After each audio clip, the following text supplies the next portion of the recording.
ভার্জিনিয়ায় Douglas নামক এক ব্যক্তির বাড়িতে ঘটে গেছে মর্মান্তিক খুন। শেরিফ সেলডন ঘটনাস্থলে এসে মৃত্যুর ভয়াবহতা দেখে বাকরুদ্ধ।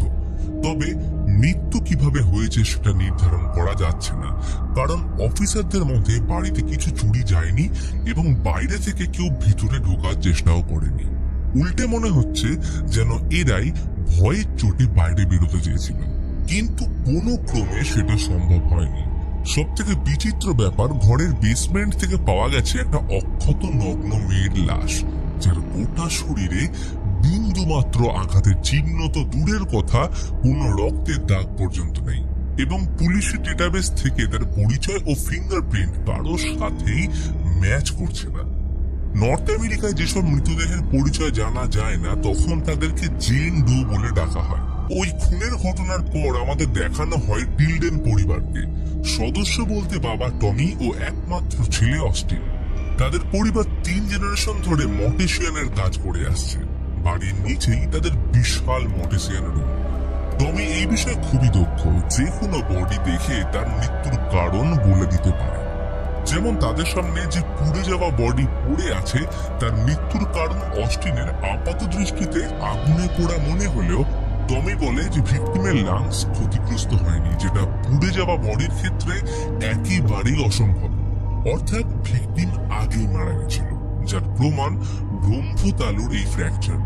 অস্টিন এইভাবেই বাবার সাথে কাজে থেকে অভিজ্ঞতা অর্জন করে চলেছে। মা মারা যাবার পর বাবা একা হয়ে যাওয়ায় অস্টিন মন থেকে এই কাজ করতে না চাইলেও বাবার কথা ভেবে সর্বদা ওনার পাশে থাকার চেষ্টা করে। আজ সন্ধ্যায় গার্লফ্রেন্ড এমার সাথে তার সিনেমা দেখতে যাওয়ার কথা, তাই ছেলেকে রেডি হতে বলে টমি বাইরে এসে ধূমপানে মন দিল। এদিকে অস্টিন লাশগুলো ড্রয়ারে ঢুকাতে গেলে প্রিয় পোষ্য স্ট্যানলি এয়ার ভেন্ট থেকে মরা ইঁদুর এনে কাজ আরো বাড়িয়ে দেয়। ইতিমধ্যে দেরি হচ্ছে দেখে সেখানে আগমন হয় এমা। এর আগে অস্টিন এমাকে এইখানে কখনো আসতে দেয়, তাই আজ সুযোগ পেয়ে এমা সব ঘুরে দেখতে চায়।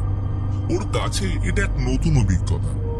এমা চেম্বারে রাখা একটা লাশ দেখার ইচ্ছে প্রকাশ করলে অস্টিন রাজি হয় না, কারণ কিছু জিনিস দেখার পর সেটাকে চেষ্টা করলেও ভোলা যায় না। এমনকি বাবাও হয়তো রাগ করবে, কিন্তু তখনই টমি এসে ছেলেকে উৎসাহ দিলে সেই মতো এমার পছন্দের একটা লাশ বের করা হয়। এই ভিকটিমের মৃত্যু হয়েছে মুখে গুলির আঘাতে, যার কারণে এক বিভৎস গর্ত হয়ে গেছে। এমা প্রত্যেকটা লাশের পায়ে বেল বেঁধে রাখার কারণ জিজ্ঞেস করলে জানতে পারে আগে কোনো ব্যক্তির মৃত্যু হয়েছে নাকি সে কোমায় আছে সেটা জানতে পারা যেত না, যার কারণে পায়ে বেল বেঁধে রাখা হতো, যাতে প্রাণ সঞ্চার হলে ওই বেলের আওয়াজ শুনে তাকে শনাক্ত করা যায়। এবং এই পুরনো ট্র্যাডিশন টমি এখনো ফলো করে আসছে। এরপর দুজন মুভির জন্য বেরোতে গেলে লিফটে জেন ডোয়ের বডি নিয়ে আগমন হয় শেরিফের। ওকে দেখে অস্টিনের কেমন যেন খটকা লাগে। শেরিফ সন্ধ্যায় সচরাচর বডি নিয়ে আসে না, এমনকি তার হাব ভাবও ভালো ঠেকছে না। তাই ওর মনে হয় বাবার হয়তো এখন সাহায্যের প্রয়োজন। তাই সে ইমাকে লেট নাইট শো দেখতে যাওয়ার জন্য মানিয়ে রাত 11টায় আসতে বলে। ততক্ষণে জেনকে স্ট্রেচারে শোয়ানো হয়। সে ওই বাড়িতে কি করে এলো সেটা এখনো রহস্যের বিষয়। স্ট্যানলি হঠাৎ জেনকে দেখে গর্জন করে ওঠে। এর আগেও এত বডি এসছে, কিন্তু স্ট্যানলি এইরকম কোনোদিনও করেনি। তবু টমি তাকে বুকে দাঁড়িয়ে দেয়। শেরিফ জানায় যে বডির কোনো পরিচয় পাওয়ার তো দূরের কথা, ডেটাবেসে এর কোনো ফিঙ্গারপ্রিন্টের সাথে ডেটা ম্যাচ করছে না। ওর সন্দেহ ডগলাসের বাড়িতে আলভারেজ নামের যে ব্যক্তি কাজ করছিল, সে হয়তো ওদের অবর্তমানে বডি এনে লুকোতে চেয়েছিল। কিন্তু ডগলাসের পরিবার তখনই চলে আসলে এই খুনোখুনি হয়েছে। আপাতত এটা বলেই এখন মিডিয়াকে চুপ করাতে হবে, কারণ খবরটা টিভিতে টেলিকাস্ট হচ্ছে। তাই দ্রুত জেনের মৃত্যুর কারণ জানতে হবে। সেই মতো শেরিফ ওদের সকাল অব্দি সময় দিয়ে চলে যায়। এর আগে বহু এরকম বডি নিয়ে টমি কাজ করেছে, তাই মৃত্যুর কারণ খোঁজাটা তার কাছে মুশকিল। তার উপর ছেলে রয়েছে, আজকের রাত জমে যাবে। ঘড়িতে সময় 8:45। বাবাটা মনে সুখে রেডিওতে রক গান চালিয়ে ক্যামেরা সেট আপ করে কাজে লেগে পড়ল। পুরো জিনিসটা 4টে ভাগে হবে। শুরু হবে বডির বাইরের অংশ কেটে, এরপর বডির ভেতর হয়ে হার্ট, লাংস, ডাইজেস্টিভ সিস্টেম হয়ে ব্রেনে শেষ হবে। অস্টিন জিনের ছবি তোলার সাথে গোটা শরীরে কোনো আঘাতের চিহ্ন না দেখে একটু অবাকই হলো। আর তখনই চোখের পাতা খুলতেই দেখে ওর মনি ধূসর। কিন্তু এটা তখনই সম্ভব যদি মৃত্যু বেশ কিছুদিন আগে হয়ে থাকে, কিন্তু বডিতে না আছে কোনো পচা গন্ধ, না হয়েছে বেশি শক্ত, যেন মনে হচ্ছে মৃত্যু জাস্ট কয়েক ঘন্টা আগেই হয়েছে। তবে জিনের কোমর স্বাভাবিকের তুলনায় অনেকটাই সরু, যার কারণ বহু সময় ধরে পড়তে থাকা কর্সেট, যেটা চলন প্রায় 100 বছর আগে ছিল। বোর্ডে অস্টিন জিনের বডি সম্পর্কিত প্রতিটা পয়েন্ট লিখতে ব্যস্ত হয়ে পড়লে টমি খেয়াল করে জিনের রিস্ট এবং পায়ের জয়েন্টগুলো সম্পূর্ণ ভাঙা। কিন্তু আশ্চর্যের বিষয়, বাইরে থেকে সেখানে আঘাতের কোনো চিহ্ন নেই। আঙুল ও পায়ের নখের ভিতর এবং চুলের মধ্যে রয়েছে ঘন পিঠ, মানে এক প্রকার পচা উদ্ভিজ্জের উচ্ছিষ্ট, যেটা নর্মালি নর্থ ইংল্যান্ডের দিকে পাওয়া যায়। তবে কি এইরকম কোনো জায়গায় জিনকে জীবিত কবর দেওয়া হয়েছিল? কিন্তু চমক এখনো বাকি, কারণ মুখ খুলতে দেখা গেল ওর জিভ অর্ধেক কাটা, যেন ভোঁতা কিছু দিয়ে সেটাকে নির্মম ভাবে কাটা হয়েছে। টমি সন্দেহ করে এটা মানব পাচার কেসের সাথে যুক্ত, কারণ আজ থেকে 15 বছর আগে নর্ফলকের দিকে এইভাবেই পা এবং হাতের জয়েন্ট ভেঙে জিভ কেটে পাচার চলত। অর্থাৎ বডি উপর থেকে দেখলে মনে হচ্ছে জেনের স্বাভাবিক মৃত্যু হয়েছে, কিন্তু যত গভীরে যাচ্ছে ততই বর্বরতা এবং রহস্যের জট বেড়ে উঠছে। তখনই অস্টিনের মনে হলো জিনের নাক নড়ে উঠল। তাই কাছে এসে দেখতে গেলে নাক থেকে রক্তের সাথে একটা মাছি বেরিয়ে আসে। টমি আরো পরীক্ষা করলে লক্ষ্য করে জিনের নিচের পাটির একটা মোলার দাঁত মিসিং, এবং এর সাথেই ওর মুখের ভিতর থেকে একটা সুতো পেলে সেটাকে ল্যাবে পাঠানোর জন্য সরিয়ে রাখে। সময় তখন 9:45। বাইরে মেঘ গর্জে উঠল। আশ্চর্যের বিষয়, রেডিওতে আজ সকাল থেকে আগামী 3 দিন আকাশ একদম পরিষ্কার থাকার খবর টেলিকাস্ট হচ্ছিল, আর এখন সব চেঞ্জ। এইসবে বার্তা না দিয়ে টমি এক্সামিন করে পায় যে জিনের যৌনাঙ্গের ভিতরে ধারালো কিছু দিয়ে কাটা ছেঁড়া করা হয়েছে, কিন্তু এসব কিছুর কোনো বাহ্যিক প্রমাণ নেই। ওরা যত পৈশাচিকতার গভীরে ঢুকছে ততবার জেনের নিষ্প্রাণ শরীর দেখে মনে হচ্ছে যেন ও মৃত্যুর পরেও প্রতিটা যন্ত্রণা এখনো অনুভব করে চলেছে। টমি বিধ্বস্ত হয়ে 10 মিনিটের ব্রেক নিল। বাইরে তখন ভয়ানক বজ্রপাত সহ বৃষ্টি শুরু হয়েছে। এরপর শুরু হলো অভ্যন্তরীণ চেক আপ। টমি সিজার নাইফ জেনার বুকে ঠেকা দিয়ে যাবে, তখনই আলো ফ্লিকার করতে শুরু করলে রেডিওতে কর্কশ আওয়াজের সাথে কোন মহিলার বিকৃত চিৎকার শোনা যায়। কিন্তু এর সাথে বেজে ওঠে 1954 একটা গান। অস্টিন চ্যানেল চেঞ্জ করে শুরু করলো জেনের বডি পর্যবেক্ষণ, কিন্তু বডি মাঝ বরাবর কাটতে রক্ত বেরিয়ে গোটা শরীর ভিজে গেল। জিনিসটা অবাক করার মতন ছিল, কারণ এইরকম রক্ত প্রবাহ সদ্য মৃত লাশে পাওয়া যায় যদি সেটা ভিতর থেকে উচ্চ প্রেসারে থাকে। অস্টিন রক্ত সংগ্রহ করে সেটাকে ফ্রিজারে রাখলে জাস্ট কয়েক মিনিটের মধ্যেই সেই রক্ত ফ্রিজার থেকে বাইরে ছড়িয়ে পড়ে। কিন্তু টমির মন জিনের রিব কেজ ভাঙার দিকে। একে একে তার ভাঙতে থাকা রিব কেজের সাথে মৃত জিনের মুখ দেখে মনে হচ্ছে তার নিষ্প্রাণ দেহ যেন মৃত্যুর পরেও ব্যথা অনুভব করে চলেছে। এইবার নজর কাড়লো জেনের লাংস, যেটার অবস্থা 3rd ডিগ্রি পুড়ে যাওয়া কেসের মতো, কিন্তু বাইরে থেকে গোটা শরীরে আগুনে পোড়ার নামগন্ধ নেই। ব্যাপারটা ঠিক এমন যে মাথার ভিতরে বুলেট পাওয়া গেছে, কিন্তু বাইরে থেকে মাথায় কোনো গুলির আঘাতের চিহ্ন নেই। রহস্য এখানে আটকে রইল না, কারণ জেনের হার্ট ও অভ্যন্তরীণ অঙ্গে ছিল একাধিক কাটা দাগ, যেটা বাইরে থেকে ভীষণ রকম আঘাত না করলে কোনোভাবেই হওয়া সম্ভব নয়, যেটা প্রমাণ করছে তার মৃত্যু সাধারণ নয়, বরং তাকে ইচ্ছে করে একের পর এক কষ্ট দিয়ে মারা হয়েছে। তখনই মেঘ গর্জনের সাথে আলো পুনরায় ফ্লিকার করতে শুরু করলে শোনা গেল দরজায় জুড়ে আঘাতের শব্দ। চেক করতে গেলে হঠাৎ হলওয়ে মিররে কারোর প্রতিকৃতি দেখতে পাওয়া যায়। এদিকে টমি কিছু একটা দেখে জেনে চামড়া কাটতে গেলে ভাঙা রিপকে যে লেগে তার হাত কেটে যায়। ততক্ষণে টমি আওয়াজ লক্ষ্য করে পাশের ল্যাবে ঢুকে এয়ার ভেন্ট থেকে আহত স্ট্যানলিকে উদ্ধার করে। কেউ তাকে নৃশংসভাবে মেরে ফেলেছে, কিন্তু দেহে তখনও প্রাণ হয়েছে। টমি ওর কষ্ট লাঘব করার জন্য ঘাড় মুটকে তাকে মৃত্যুর শান্তি দেয়। এই বিড়ালটি ছিল স্ত্রীর রেখে যাওয়া শেষ স্মৃতি, তাই টমি ক্রিমেশন মেশিনে তাকে শেষ বিদায় জানায়।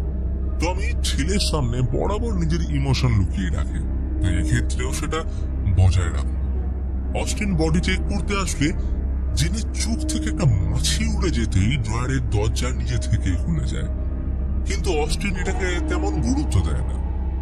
এরপর টমি এসে থার্ড স্টেজ শুরু করলে পেট থেকে জিমসন উইড নামের একটা ফুল পায়, যেটা একসময় প্যারালাইজ করতে ব্যবহার করা হতো।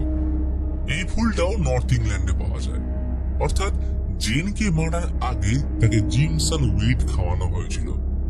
কিন্তু প্রশ্ন হলো, এই বডি নর্থ ইংল্যান্ড থেকে এইখানে কি করে এলো? তখনই রেডিওতে আবার শোনা গেল ওয়েদার রিপোর্ট। একটা ভীষণ রকম ঝড় আসতে চলেছে, সাথে প্রবল বৃষ্টি।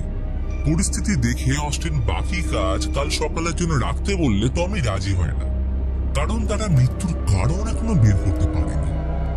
তার সাথে রহস্য আরো বাড়িয়ে তুলল পিঠ থেকে পাওয়া রোমান নাম্বারের সাথে মন্ত্র লেখা একটা কাপড়ের টুকরো, যার ভিতরে ছিল জিনের সেই মোনার, আর এটার সাথে সুতোটা বাঁধা ছিল। এই পরিস্থিতি মনের মধ্যে বাড়িয়ে তুলল একাধিক প্রশ্ন। এর সাথে কি ব্ল্যাক ম্যাজিক রিচুয়ালের সম্পর্ক রয়েছে? এখনো পর্যন্ত পাওয়া প্রতিটা মিসিং লিঙ্ক যোগ করে আপাতত যেটুকু আন্দাজ করা গেল, প্রথমেই জিনের হাত পা ভেঙে জিভ কেটে তাকে ফুল খাইয়ে প্যারালাইজ করে দাঁত ভাঙার পর সেটাকে মন্ত্রপুত কাপড়ে ঢুকিয়ে সুতো সমেত জেনকে গিলতে বাধ্য করে। এরপর তাকে ছুরি জাতীয় কিছু দিয়ে আঘাত করে শরীরের অভ্যন্তরীণ অঙ্গ কেটে অবশেষে স্যাটানিক রিচুয়ালের জন্য আগুনে পোড়ানো হয়েছে। এরপর প্রশ্ন থাকলো যে বডির বাইরে কোনো আঘাতের চিহ্ন কেন নেই? তখনই মেঘ গর্জনের সাথে রেডিও বেরিয়ে ঘড়ির সময় 10:40। ওয়েদার রিপোর্টের উচ্চস্বরের আওয়াজের সাথে হঠাৎ সেই গানটা বাজতে শুরু করে। অস্ট্রেলিয়ার মন বিচলিত হয়ে পড়ার মাঝে টমি আরো একটা বিষয় দেখে চমকে উঠল। জিনের বডির ভিতরের গোটা চামড়া জুড়ে লেখা অজস্র মন্ত্র ও রোমান নাম। কিন্তু এমনটা কি করে সম্ভব? রেডিওতে চলতে থাকা গান, বাইরের বজ্রপাত আর ভিতরের চাপা পরিবেশের সাথে জেনের রহস্যময় বডি যেন অশনি সংকেত দিচ্ছে। তখনই আচমকা ড্রয়ারটা খুলে দমকা শর্ট সার্কিটে চারিদিকে লন্ডভন্ড হয়ে গেল। সম্বিত আসতেই দেখলো সবকটা লাশের ড্রয়ার খোলা, আর ভিতরে কোনো লাশ নেই। টমি আর জেদ করলো না, বডি দেখে দুজন বেরিয়ে কোনো রকমের জেনারেটর অন করলো, কিন্তু লিফট চলার মতো পাওয়ার সাপ্লাই নেই। অতএব দুজন বেসমেন্টের দরজা খুলে উপরে ওঠার চেষ্টা করলে বুঝতে পারে ঝড়ের কারণে দরজায় কাজ পড়ে আটকে গেছে, এমনকি ফোনে টাওয়ারও নেই। একমাত্র উপায় অফিসের ল্যান্ডলাইন। দুজন কোন রকমে অফিসে ঢুকে শেরিফকে কল করে রেস্কিউ পাঠাতে বললে খারাপ লাইনের কারণে কলটা কেটে যায়। তখনই শোনা গেল লাশের পায়ের বাঁধা সেই বেলের আওয়াজ। দুজন কান খাড়া করে শুনছে, আওয়াজটা তাদের দিকে এগোচ্ছে। অস্টিন দরজা নিচে চোখ রাখতেই একটা লাশ ওদের সামনে এসে দাঁড়ালো। শুরু হলো দরজার ভয়ানক ধাক্কা, প্রায় ভেঙে যাওয়ার উপর। দুজন কোন রকমে দরজার সামনে ভারী জিনিস রেখে ব্যাপারটা সামাল দিল। মাথায় একটাই কথা ঘুরছে, এটা কোনো সাধারণ বডি হতেই পারে না। টমি হাতের কাটা জায়গায় ব্যথা অনুভব করলে রক্ত থতে সুযোগ বুঝে সরে আসলে হঠাৎ মনে হলো পর্দাটা কেমন দুলছে। অস্টিনও দেখতে পাচ্ছে পর্দার আড়ালে কারো ছায়া, কিন্তু পরক্ষণে পর্দা সরাতেই দেখে কেউ, আর তখনই ক্ষণিকের মধ্যে টমিকে অদৃশ্য শক্তি হ্যাচ কাটাল। সেই পাশবিক শক্তি থেকে পুতুলের মতো এদিক ওদিক ছুঁড়ে ফেলে দিচ্ছে। টমি শুধু একটা ধূসর চোখ দেখতে পেতেই অস্টিন দরজা ভেঙে ঢুকে পড়ে। না, কেউ নেই। তবে সেই অশরীরই টমির পিঠে করে গেছে একাধিক ক্ষত। টমি বুঝে যায় এখানে যা কিছু হচ্ছে সবকিছুর মূলে রয়েছে জেনের বডি। সেই ধূসর চোখ, রিচুয়ালে ব্যবহৃত শরীর, যার ব্যাখ্যা তাদের কাছে নেই। অফিস থেকে বেরিয়ে আসতেই দেখলো উড়ে রয়েছে রক্ত লাগা সেই কাপড়, যেটা দিয়ে গুলিবিদ্ধ লাশটার মুখ ঢাকা ছিল। এরপর আর দেরি করল না, দুজনে মর্গে এসে দেখলো জেনের বডির যে স্যাম্পল রাখা হয়েছিল সব পচে গেছে, যেন সে তার কোনো প্রমাণ রাখতে চায় না। তাই দ্রুত বডি ক্রিমেশন মেশিনে পোড়াতে নিয়ে যেতেই দরজা নিজে থেকে বন্ধ হয়ে যায়। অস্টিন দরজা ভেঙে বেরোতে চাইলে দেখে ওদিকে অপেক্ষা করছে ড্রয়ারের সেই লাশ। বেরোতে দেখে দুজনের বডি সেখানে জ্বালিয়ে দিলে আগুন অস্বাভাবিকভাবে পুরো জায়গায় ছড়িয়ে পড়ে। এতে ক্যামেরা ও বাকি ছবিগুলো পুড়ে গেলে আগুন নেভাতে বাধ্য হয়। কিন্তু বিস্ময়কর ব্যাপার, জেনের বডি একটুকুও ক্ষতিগ্রস্ত হয়নি। তখনই শোনা গেল লিফটের আওয়াজ। পাওয়ার সাপ্লাই পেয়ে সেটা চলতে শুরু করেছে, কিন্তু এই অসময় কে এলো? অস্টিন আত্মরক্ষার জন্য কুড়ুল নিয়ে দৌড়ে যায় লিফটের দরজা আটকাতে, কিন্তু সম্ভব হলো না। টপ টপ করে জ্বলতে থাকা আলোয় হলওয়ে মিররে দেখা গেল সেই ভুতুড়ে ছায়ামূর্তিকে হেঁটে আসতে, সাথে ভেসে এলো সেই বিলের শব্দ। টমি লিফটের দরজা খুলে কোনো রকমে প্রবেশ করলে দেখা গেল সেই মুখবিহীন গুলি খাওয়া লাশটা। আচমকা ইলেকট্রিক সাপ্লাই থেমে গেলে লিফটের দরজা বন্ধ না হলে টমি আওয়াজ লক্ষ্য করে আন্দাজে সজোরে কুড়ুলটা চালাতেই সব নিশ্চয়। কিন্তু সাহস করে বাইরে আসতেই লাগলো প্রবল ঝড়টা। মেঝেতে অর্ধমৃত অবস্থায় পড়ে রয়েছে এমা। মনে পড়লো লেট নাইট শো এর জন্য অস্টিনকে রাত 11টায় আসতে বলেছিল। কান্নায় ভেঙে পড়ে অস্টিন। টমিও বাকরুদ্ধ, আর কোনোদিনও হয়তো সে নিজেকে মাফ করতে পারবে না। তখনই লিফটের দরজা খুলতেই ছেলেকে নিয়ে ভিতরে ঢুকে যেতেই পুনরায় সাপ্লাই বন্ধ। এমা সন্ধ্যায় যে লাশটা দেখতে চেয়েছিল সেটার জন্যই শেষমেশ তাকে মরতে হলো। এটা কি আদৌ সত্যি নাকি ভ্রম? ইতিমধ্যে টমির পেটের ক্ষতস্থান বিষিয়ে ওঠে। মানসিক যন্ত্রণার মধ্যে মনে পড়ে যায় মায়ের কথা। টমি কোনোদিন ওর ব্যাপারে ছেলের সামনে মন খুলে কথা বলেনি। আসলে টমি বাইরে থেকে নিজেকে যতটা শক্ত দেখানোর চেষ্টা করে, ভিতরে ততটাই আবেগী। অস্টিন বলে জেন চাইলে কিন্তু তাদের অনেক আগেই মারতে পারত যখন তারা ওর বডি কাটছিল, কিন্তু করেনি। বরং সে তাদের আটকাতে চাইছিল যাতে জেনের মৃত্যুর কারণ অজানা থেকে যায়। আর এখন হয়তো ওর মধ্যেই তাদের বাঁচার উপায় লুকিয়ে রয়েছে। এদিকে জেন ক্রিমেশন মেশিন অন করে দিলে ধোঁয়ায় ভরে যায়। এরা দুজন ধোঁয়ার মধ্যে একে অপরকে ধরে এগোতে থাকে। যাওয়ার পথে দুটো লাশ টমির উপর ঝাঁপিয়ে একের পর এক আঘাত করতে থাকে, আর ক্ষণিকের মধ্যে সামনে দেখতে পায় সে অদ্ভুত অবয়বকে। ছুরির প্রচন্ড আঘাতে টমি ক্ষতিগ্রস্ত হলে অস্টিন কোন রকমে তাকে নিয়ে রুমে প্রবেশ করে দরজা লাগিয়ে দেয়। এখন বাকি লাস্ট স্টেজ, অর্থাৎ ব্রেন, যেটাই অবশ্য কোনো ক্ষতের চিহ্ন নেই, কিন্তু অস্টিন ব্রেনের টিস্যু কেটে মাইক্রোস্কোপে দেখতেই চমকে উঠল, কারণ ব্রেন সেল তখনও জীবিত। কিন্তু এটা কি করে সম্ভব? কারণ গোটা বডি মৃত হলেও বায়োলজিক্যালি সে জীবিত। আর এই জন্যই হয়তো তারা জেনের মৃত্যুর কারণ জানতে পারছিল না, অর্থাৎ তার বডির উপর এতক্ষণ যা যা করা হয়েছে সেগুলো যন্ত্রণা সে রীতিমতো অনুভব করেছে। তাহলে কি এই কারণেই সে তাদের আটকাচ্ছিল, নাকি ওর বডি কোনো অজানা শক্তি জীবিত রেখেছে? অস্টিনের উত্তর জানার জন্য অনেক চেষ্টার পর সে মন্ত্রপুত কাপড় থেকে একটা সূত্র পায়, যেটায় লেখা ছিল লেভিটিকাস 16:93।